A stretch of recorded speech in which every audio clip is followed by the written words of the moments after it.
Hello everyone, welcome to today's session. In this session, we're diving into malware analysis, focusing on two key phases, static and dynamic. We'll begin with static analysis using hybrid analysis to inspect the sample's code, strings, and metadata without executing it. Then we'll move to dynamic analysis running the sample in a sandbox environment, while tools like TCPView and CurrPorts help us track live network behavior. This end-to-end workflow will show you how to uncover what malware is designed to do and how it behaves in action. So get your sandbox ready, open hybrid analysis, and let's kick off with static analysis. But before you move on with this session, make sure that you've subscribed to IP Specialist on YouTube, and also don't forget to hit the bell icon for updates. Now that we have set the stage for malware analysis, it's important to understand the bigger picture, why ethical hacking matters. Ethical hackers play a very crucial role in cybersecurity by thinking like attackers, but working to protect the systems. They identify vulnerabilities before malicious hackers can exploit them, helping organizations stay one step ahead of cyber threats. Malware analysis is a key skill for ethical hackers because understanding how malware works allows them to detect, contain, and prevent attacks effectively. With this mindset, let's dive deeper into the world of malware by first understanding what it really is. To truly defend against cyber threats, you first need to understand what you're up against. At the heart of many attacks lies malware, the weapon of choice for most cybercriminals. Let's take a closer look at what malware is, how it works, and why it's so dangerous. Malware, short for malicious software, is any software designed to harm, exploit, or gain unauthorized access to a system or network. It can damage files, slow down systems, steal sensitive information, and even give full control of a device to attackers. Malware is used by cybercriminals to conduct a wide range of harmful activities such as identity theft, credential harvesting, surveillance extortion, or fraud. Some common objectives include tracking user activity and browser history, slowing down or crashing systems, causing hardware damage or full system failure. Let's take a look at some common types of malware and what they do. First we have is Trojans. These are disguised as legitimate software. They trick users into installation and then execute harmful operations. Then we have backdoors. These allow attackers to bypass authentication and remotely control the system. Rootkits operate at a low level in system to hide malware activity and maintain persistent access. Then we have ransomware. These encrypt user files or locks access, demanding payment for restoration. Then we have spyware. They secretly monitor user behavior and collect data such as passwords or keystrokes. Then we have viruses. They attach to files or programs and replicate when those hosts are run. Worms. They self-replicate across networks without needing a host file. Then we have adware. They bombard users with unwanted ads, often while harvesting user data. Next, botnets. These are groups of infected machines controlled remotely to launch large-scale attacks. And lastly, we have cryptors. These are used by attackers to obfuscate malware and avoid detection by security tools. Understanding these types help us recognize how varied and dangerous malware can be, and why analyzing it is critical for building effective defenses. Now that we understand what malware is, the next question is why study it? Malware is constantly evolving. Attackers are using increasingly sophisticated techniques to bypass security defenses. By studying malware, cybersecurity professionals can uncover how it operates, how it spreads, and what kind of damage it causes. This knowledge helps in building stronger detection mechanisms, crafting better defense strategies, and even predicting future attacks. Malware analysis also supports threat intelligence gathering, identifying patterns, indicators of compromise, and attacker behavior. Then incident response, understanding the impact of a breach and how to contain it. And lastly, security tool development, improving antivirus firewalls and endpoint protection systems. In short, studying malware gives defenders the upper hand. transforming unknown threats into known ones and enabling faster, more effective responses. To defend against malware effectively, we need to understand how it behaves behind the scenes, and that's where malware analysis comes in. Malware analysis is the structured process of reverse engineering malicious software to understand its behavior, purpose, and potential impact. Whether targeting individuals, businesses, or governments, malware can cause severe financial loss, compromise intellectual property, and disrupt operations. Worse, it often spreads silently from system to system. By analyzing malware, cybersecurity professionals can determine how the attack happened and identify the malicious intent behind it. They can uncover indicators of compromise and assess the technical sophistication of the attacker, and also pinpoint the vulnerabilities exploited. They can even measure the extent of damage caused, also develop signature for antivirus and intrusion detection systems. They can even strengthen defenses against future attacks. Malware analysis is more than just an investigation. It's an essential part of any robust cybersecurity or penetration testing strategy, helping teams respond quickly and proactively to threats. Now, before diving into static or dynamic analysis, it's crucial to set up a secure and controlled lab environment. Here's a typical malware analysis workflow. Step 1. Set up the physical system. Begin with a dedicated physical machine to host your analysis environment. This ensures performance and minimizes risk to other devices. Step 2. Install a virtualization platform. Set up a hypervisor like VMware Workstation or Hyper-V to run isolated virtual machines for analysis. Step 3. Deploy a guest operating system. Install the desired operating system, commonly Windows, within the VM. This will serve as the analysis target. Next, isolate the network. Configure the VM's network adapter to host-only mode to prevent the malware from reaching the internet or other systems. Next, simulate internet services. Use tools like iNetSim to mimic basic internet services. This allows malware to exhibit its network behavior without real-world exposure. Next, lock down VM settings. Disable features like shared folders, clipboard sharing, and guest isolation to prevent data leakage between the host and the guest. Next, install analysis tools. Load your static and dynamic analysis tools such as TCPView, ProcMon, Wireshark, and debuggers onto the VM. Next, generate baseline hashes. Calculate and record hash values of the OS and install tools. This helps detect any changes made during the analysis. And finally, transfer the malware sample. Copy the malware files into the guest OS using safe methods like ISO mounting or direct upload through the VM's interface. This setup provides a controlled sandbox to safely observe and dissect malware behavior without risking your production environment. Now let's move on to discuss the types of malware analysis. Malware analysis is broadly divided into three main types, each offering a different layer of insight into how the malicious code behaves: static malware analysis, dynamic malware analysis, and hybrid malware analysis. Let's begin with static analysis. It's the safest and often the first step in understanding malware. In this phase, the malware is not executed, so there is no need for a sandbox or isolated environment. Instead, we use a variety of tools and techniques to inspect the code structure and metadata. Static analysis helps us quickly determine if a file is malicious, understand what the malware is intended to do, and identify embedded strings, IP addresses, URLs, encrypted methods, and much more. So by examining the binary code, we can gather valuable insights into the malware's behavior, including its functionality, network indicators, packing techniques, and external dependencies, all without triggering the code. Static analysis focuses on inspecting malware without executing it, making it a safe and informative first step.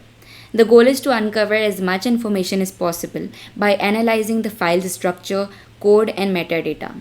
Here are the key techniques used in static analysis: file fingerprinting, local and online malware scanning, performing string search, identifying packing, obfuscation methods, finding the portable executables information, identifying file dependencies, malware disassembly, analyzing ELF executable files, analyzing Mac O executable files, and analyzing malicious MS Office documents. Start with basic scanning. Use trusted and updated antivirus software on your local machine to scan the binary. If the malware is already known, its signature may be detected quickly. For broader coverage, upload the sample to platforms like VirusTotal, which checks the file across dozens of antivirus engines. VirusTotal is a free online service that analyzes files and URLs to detect various malware like viruses, worms, and trojans. For a deeper dive into how the malware functions, disassemble the binary to convert machine code into human readable assembly code. Use tools like IDA Pro or Ghidra to reverse engineer the program and inspect logic flows. Pair this with debugging tools such as OllyDbg or X64Dbg to step through instructions, trace function calls, monitor read, write, execute operations. This allows you to understand exactly what the malware is doing, which APIs it calls, and how it interacts with the system. While static analysis inspects the malware without running it, dynamic analysis takes the next step. It involves executing the malware in a controlled environment to observe its real-time behavior and effects. In this method, the malware is run in an isolated lab setup, such as a virtual machine or sandbox, to safely analyze what it does after infection. The goal is to detect activities that can't be seen through the static analysis, such as file creation or modification, registry changes, network communication, or process injection. Because the malware is allowed to execute, the setup must be completely isolated from the real network to prevent unintentional spreading. Dynamic analysis typically involves the following key stages: system baselining, host integrity monitoring, port monitoring, and process monitoring. Let's start with system baselining. System baselining is essentially about taking a detailed snapshot of the system's current state before we run the malware sample. This snapshot captures crucial data like the file system, registry entries, open network ports, and ongoing network activity. By establishing this baseline, we create a reference point that helps us spot any significant changes caused by the malware later on. Next, we move into host integrity monitoring, which involves continuously tracking the system during and after malware execution. Using the same set of tools, we take another snapshot to detect any changes the malware has made to the system's components. This monitoring covers a wide range of activities, including port and process activity, Windows registry and services, startup programs, event logs, installed files and folders, device drivers, network traffic and DNS resolution, API and system calls, scheduled tasks, and browser activity. A key part of this is port monitoring. Port monitoring tracks ports for suspicious or unauthorized activity. Malware often opens or manipulates system input-output ports to communicate with the remote servers or other infected systems. Port monitoring detects malware communication with remote servers. Tools like Netstat and TCPView helps us scan for suspicious ports or unexpected connections to unknown IP addresses. Similarly, process monitoring is critical because malware frequently hides by masquerading as legitimate Windows services or injecting itself into trusted processes like Explorer XE or browsers. Using tools such as process monitors, we can observe real-time activity on the file system, registry, and processes to spot any suspicious behavior. Together, system baselining and host integrity monitoring provides a comprehensive picture of how malware interacts with and alters the infected system. Building on both static and dynamic techniques, we come to hybrid analysis. This approach combines the strength of both methods to provide a more comprehensive view of suspicious files and URLs. Hybrid analysis enables ethical hackers and penetration testers to quickly detect unknown threats, such as viruses, worms, trojans, and other malware, by leveraging multiple antivirus engines and behavioral scanners in one platform. Now that we have covered hybrid analysis, let's shift our focus to some lightweight yet powerful tools that can help us analyze malware behavior at the system level. Tools like TCPView, CurrPorts, and Process Monitor allows us to observe active connections, open ports, and real-time process activity, giving us a clearer picture of what the malware is doing behind the scenes.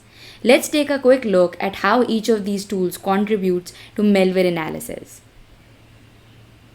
TCPView is a Windows utility that provides detailed listings of all active TCP and UDP endpoints on your system. It displays important information such as local and remote IP addresses, port numbers, and the current state of each TCP connection. Essentially, TCPView offers a more user-friendly and real-time alternative to the built-in Netstat tool in Windows. Along with the graphical interface, the TCP web package also includes TCPVcon, a command line version with the same capabilities. When running, TCPView continuously enumerates all active network connections and even resolves IP addresses to their domain names, making it easier to identify suspicious network activity during malware analysis. CurrPorts is another handy tool for network monitoring. It provides a clear listing of all currently open ports and associated processes, including detailed information like process IDs, protocol types, and connection states. CurrPorts also lets you close suspicious connections or terminate processes directly from the interface, making it useful for isolating malware communications quickly during analysis. ProcMon or Process Monitor is an advanced monitoring tool for Windows that shows real-time activity related to the file system, registry, and processes. It combines the features of older sysinternals utilities like FileMon and RegMon, giving you a comprehensive view of what's happening under the hood. During malware analysis, Process Monitor is especially useful for identifying unusual or unauthorized system behavior. You can track which files are being created, modified, or deleted, what registry keys are accessed, and which processes are being launched. Its powerful filtering options allows you to isolate suspicious activity quickly, making it an essential tool for understanding how malware interacts with the system at a granular level. Now let's discuss the objective of this lab. The primary objective of this lab demonstration is to show you how attackers compromise computer systems using malware and trojans, and more importantly, how to defend your enterprise against these threats. We will demonstrate how malicious actors infiltrate malware into corporate systems via trojans. You'll also learn how to perform forensic analysis, both static and dynamic, to detect and halt the spread of malware across your network. In this lab, we will use hybrid analysis for static malware analysis and TCPView along with CurrPorts and ProcMon for dynamic analysis and real-time detection of malicious connections. Now let's consider a scenario. Alice, a certified ethical hacker at Ames Corporation in Houston, has been tasked with demonstrating how threat actors intrude using malware into corporate systems. The company also intends to perform malware forensics using both static and dynamic analysis to prevent further propagation across its network. To mitigate these risks and safeguard its infrastructure, Ames Corporation is conducting an awareness session to educate employees about malware and trojans. This session will cover common infection vectors such as malicious document exploits, email attachments, and compromised websites, and outline best practices for protecting the company systems from these types of attacks. Now, before we begin, let's quickly go over the lab requirements. For the operating system, we'll be using a Windows Server 2025. Our target host is a typical Windows user system, which simulates a real-world scenario. As for tools and software, we'll be using hybrid analysis for static malware analysis, TCPView, CurrPorts, and ProcMon for monitoring active connections. So, now that we have gone over the lab requirements and you have a clear understanding of the tools and setup needed, let's move on to the practical part of this lab. So, we'll begin by accessing a Windows Server environment where we'll perform the static analysis. Make sure your virtual machine or remote server is up and running. So in the first part of this lab demonstration, we're going to demonstrate how to perform static malware analysis using a harmless test file that is the iCur test virus and an online malware analysis platform that is the hybrid analysis. Static analysis involves inspecting a suspicious file without executing it, which helps detect threats based on code structure, file character skits, and known signatures. Now on the Windows 11 machine, open your browser and go to https://wicker.organization. So we're going to go over here. Now here we're going to type https://wicker.org and press enter. Now over here, click on test malware to safely access a repository of test malware files used for demonstration purposes. We're going to scroll down and click on ICA test virus to download the test malware file. Now ICA is a safe industry standard test file used to simulate malware detection. Now as you can see, when the ICA test file is downloaded, your browser may flag it as a malicious and display a prompt asking whether to keep it or discard the file. So we're going to keep the file and proceed with the analysis. So we're going to click over see more, and over here click on keep, and click on keep anyway. So as you can see that our ICA file has been successfully downloaded. Now we need to navigate to the hybrid analysis website. For that, we're going to open a new tab, and in the browser we're going to type hybrid analysis and press enter. Now this tool allows static and dynamic analysis of potentially malicious file. Over here we're going to click hybrid analysis. So this is the home page of the hybrid analysis. Now over here click on drag and drop for instant analysis, and we're going to upload the ICA exe file. For that we're going to click on downloads and select the ICA file and click on open. Now over here we're going to enter email address.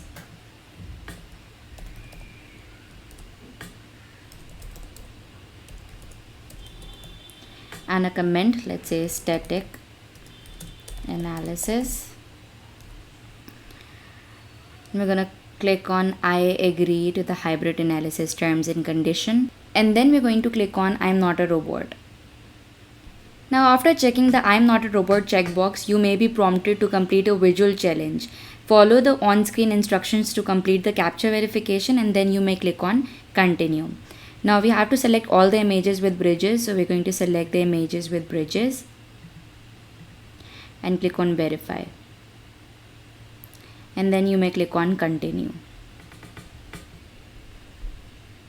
Now this is the analysis environment page. Over here select a Windows 11 64-bit and then click on generate public report to specify the virtual environment for analysis and begin generating a report. So this is the analysis overview page, and in this page you can see that the file has been flagged as malicious with a threat score of 100 out of 100 and some other technical data like the SHA value, the size of the file, the type of the file, and the submitted at date and the last antivirus scan and last sandbox report. Now you can scroll down to the antivirus results section, and over here you can review the detections from engine like Meta Defender. For that, click on more details. And here you can see a comprehensive analysis of the malicious file that you uploaded. So that's it. This lab shows how static analysis tools like hybrid analysis and Meta Defender can identify threats without executing them.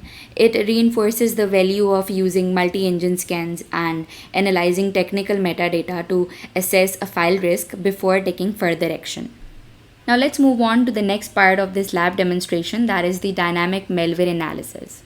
So in this part, we will perform dynamic malware analysis by executing a malicious file, that is the Trojan exe file, in a controlled environment and monitoring its behavior using various tools such as TCPView, CurrPorts, and Process Monitor. So this helps in understanding how malware interacts with the system and the network in real time. The Trojan exe file has already been downloaded onto the Windows machine for this analysis. So first we're going to initiate the malware so we can observe its behavior dynamically.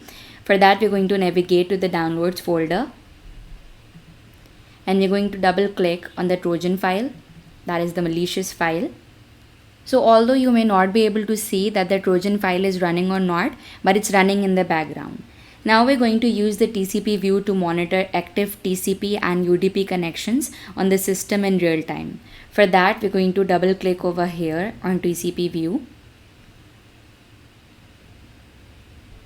Double click again on the TCPView folder and then run the TCPView application. Click on agree. So this is basically the main interface that displays the connection details such as processes, protocols, local and remote addresses, ports and state. Now over here click the local port tab to sort and view open ports in ascending order. Sorting basically helps in quickly identifying unusual or suspicious port usage. And over here under the protocol column, observe the various protocols, the TCP and UDP protocols being used by running processes. Protocol analysis helps in detecting abnormal communication behavior. Now you're going to look for Trojan XZ entry. For that, we're going to simply type Trojan in the search bar and click on it.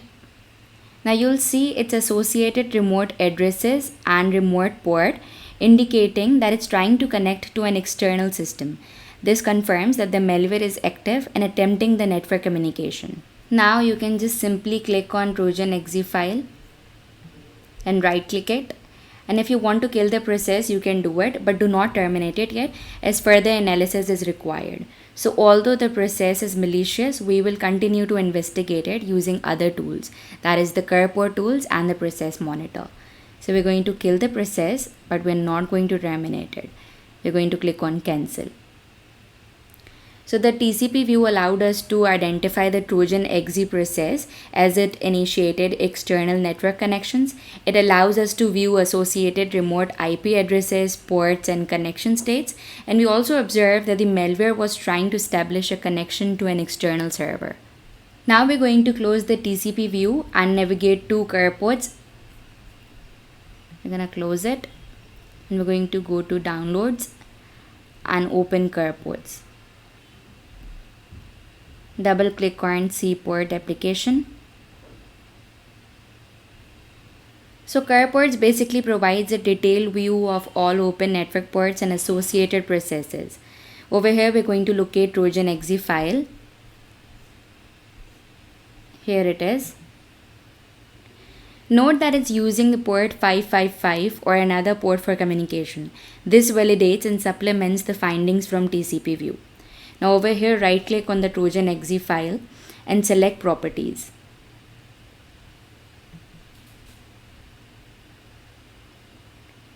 Now here you can examine metadata like process ID, remote address, path and host name. Now after analyzing all the metadata, you can simply click on OK. Now if you right click on the Trojan file, you can see that you're prompted to kill the process or close all the selected TCP connections. But we still need to examine this process using another tool. So we're not going to kill the process over here. So we can see that this tool enabled us to confirm that Trojan XZ file was using port 555 to connect externally, view detailed properties like process path, remote host name and creation time. We can also terminate the connection or process using this tool.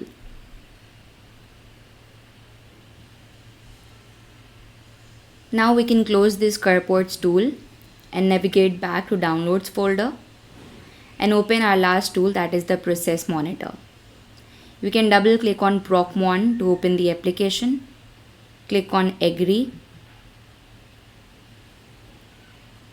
We have successfully opened the process monitor.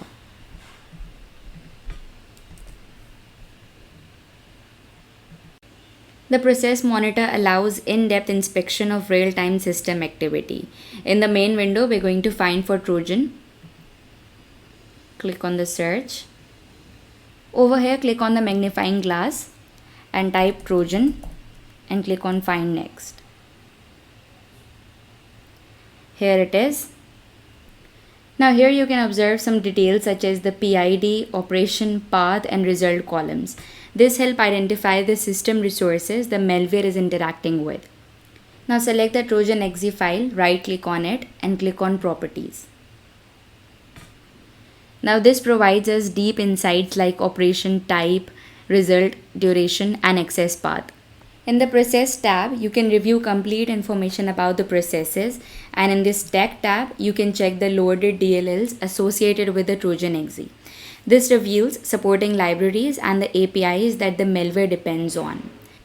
So basically, the Process Monitor tool helped us in monitoring the file system, registry, and network activity triggered by the Trojan exe file, viewing detailed operations, path access, DLLs loaded, and event properties, and also understanding the internal behavior of the malware within the OS.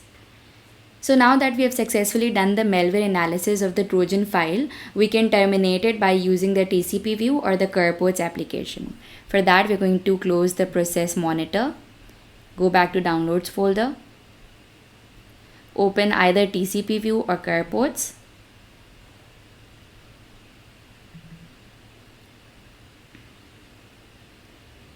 And now we're going to search for the Trojan file over here.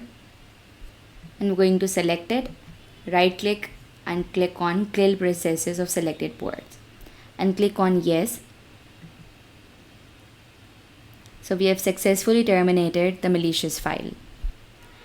So from our investigation across all the tools, it is evident that Trojan exe is a malicious process actively communicating over the network and interacting with the system components. And if left running, it could spread to other systems also and potentially disrupt the operations.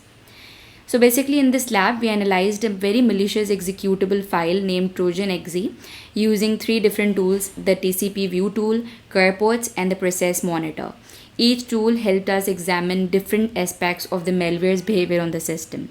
The TCP gave us a real-time overview of active network connections. We identified the Trojan exe process and observed the remote IP address and the port it was trying to connect to.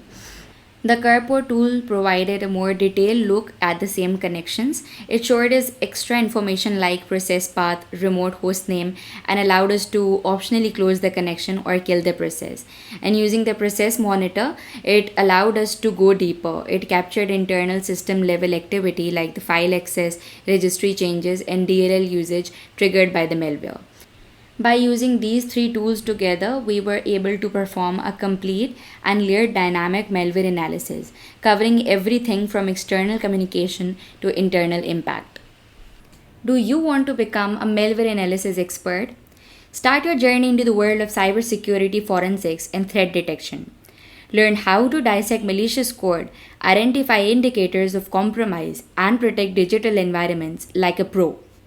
Enroll in IP Specialist Ethical Hacking Exam AI Edition today. You can also purchase our books directly from Amazon to supplement your learning journey. That concludes our session for today. Thank you for watching this video. If you found this video helpful, don't forget to give it a thumbs up and subscribe to our channel. And also share it with your colleagues or friends who might benefit from this information. If you have any questions or topics that you would like us to cover in the future videos, feel free to leave a comment below. Your feedback is very valuable to us.